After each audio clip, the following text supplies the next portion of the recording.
tudo bem? Então, só para recordar que nas aulas de hoje nós falamos sobre a República no Brasil, né, a Primeira República.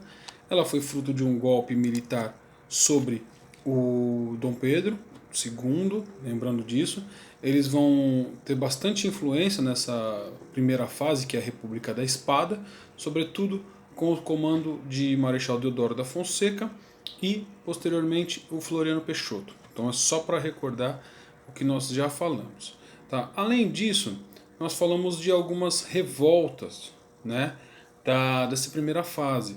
Falamos da revolta de Canudos, que é bom lembrar que ela está no contexto dos messianismos, né, então tanto Canudos quanto a revolta do Contestado, né, são revoltas que está lá dentro da questão messiânica, porque os líderes dessas revoltas são pessoas ligadas à religiosidade, né?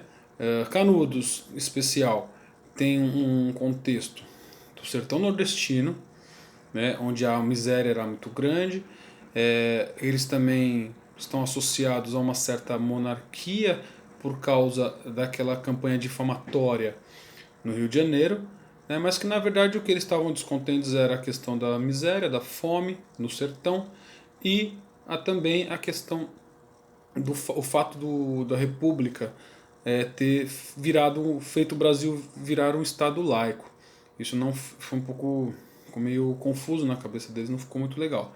E o contestado acontece entre os estados de Santa Catarina e Paraná, né, lembrando deles, também é messiânico, e tudo vai ocorrer a partir do momento em que o governo brasileiro da República vai, vai autorizar a implantação de empresas dos Estados Unidos e da Inglaterra para a construção de uma rodovia, uma ferrovia, aliás, entre São Paulo e o sul do Brasil.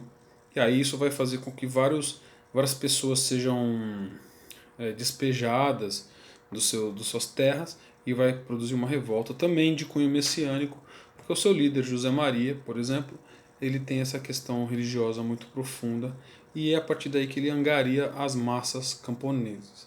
Bom, falamos dessa, falamos também do cangaço, também pode ser conhecido como banditismo social, e aí fica aquela dúvida, o cangaceiro ele é um criminoso ou ele é uma pessoa que faz o bem?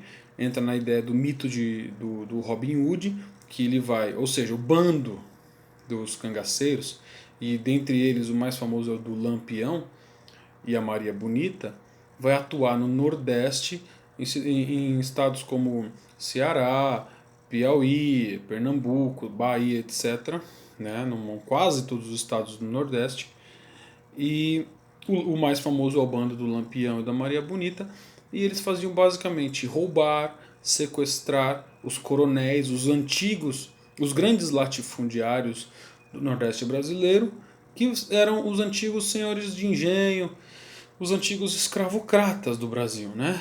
Então o que ele fazia era basicamente roubar dos ricos e dar para o pobre. Então é aquela coisa do mito do do mito do Robin Hood, tá? Falamos também aqui da revolta da vacina. É importante lembrar que o prefeito do Rio de Janeiro, Pereira Passos, resolve fazer uma reforma no Rio de Janeiro para fazer com que o Rio fique parecido com Paris.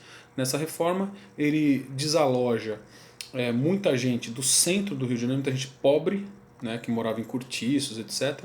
Essa galera passa a fugir e ir para o morro do Rio de Janeiro. Ao mesmo tempo também, antes disso, muita gente de Canudos foge da Guerra de Canudos e vai habitar os morros cariocas. É ali que surge a nossa favela, né, o que a gente conhece como favela. Então é importante lembrar disso também. Um ponto que eu esqueci. Canudos foi para derrubar Canudos, o governo teve que mandar 4 expedições militares. Só na quarta conseguiram destruir o arraial de Canudos. Então, voltando aqui na revolta da vacina, o prefeito do Rio de Janeiro, Pereira Passos, resolve fazer essa reforma aos moldes parisienses, expulsa o pessoal do cortiço, o pessoal pobre do centro da cidade, e essa galera vai toda pro morro do Rio de Janeiro. Então, que vai se juntar a muita gente que já estava refugiado de guerra de Canudos, né? Então, isso é importante porque isso vai fazer também com que essas pessoas sejam esquecidas da sociedade. E aí vai começar uma campanha de vacinação liderada pelo Oswaldo Cruz, o sanitarista, e o médico Oswaldo Cruz.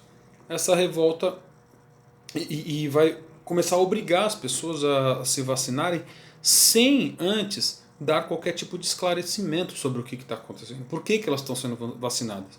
Então as pessoas simplesmente são violentadas em suas casas, né? Os agentes da saúde pública, os agentes do Estado dão, literalmente arrombam a porta das pessoas e, além disso, submetem os moradores a vários tipos de violência, inclusive violências sexuais, né? E aí eles seguram as pessoas para dar essa vacina, né? Essa vacina, na verdade, era uma vacina contra a varíola, que é uma das foi na história da humanidade uma das piores doenças que já existiram e a única que até hoje foi erradicada, né? O restante tá por aí controlada, mas não foi erradicada. A varíola conseguiu, se eu não me engano, na década de 1970 ser erradicada da humanidade. Tá? A outra revolta que a gente viu foi a revolta da Chibata, que foi feita lá pelo João Cândido, né? A partir de um momento, acontece isso já no começo do século XX, essa revolta, é importante a gente lembrar que ela é feita por marinheiros que não aguentam mais ser maltratados e ganhar castigos físicos. Lembrando que muitos marinheiros eram ou negros ou descendentes de africanos, né, ou até mestiços. E colocá-los, a sujeitá-los a essa situação de humilhação lembrava a escravidão. Né? Então, um belo dia, teve um marinheiro que foi castigado em praça pública, todo mundo aplaudiu, fizeram festa porque o cara estava apanhando, enquanto ele apanhava era tocado tambor, etc. E a partir daí teve essa revolta. E aí fizeram as exigências que eles fizeram a partir da tomada de alguns navios na Baía de Guanabara. Eles exigiam ao governo que, acaso essas punições físicas não terminassem, etc., eles iam explodir, jogar bomba na cidade do Rio de Janeiro. E aí o Marechal Hermes, que era o presidente da época, negocia, fala que vai dar tudo, e quando os marinheiros aceitam, a partir do João Cândido, ele simplesmente manda cada um para um lado, mata mais de 20 e no fundo não aconteceu nada, né? Não mudou muita coisa naquele momento. Bom, esse foi o resumo do que a gente viu hoje. Um beijo e tchau.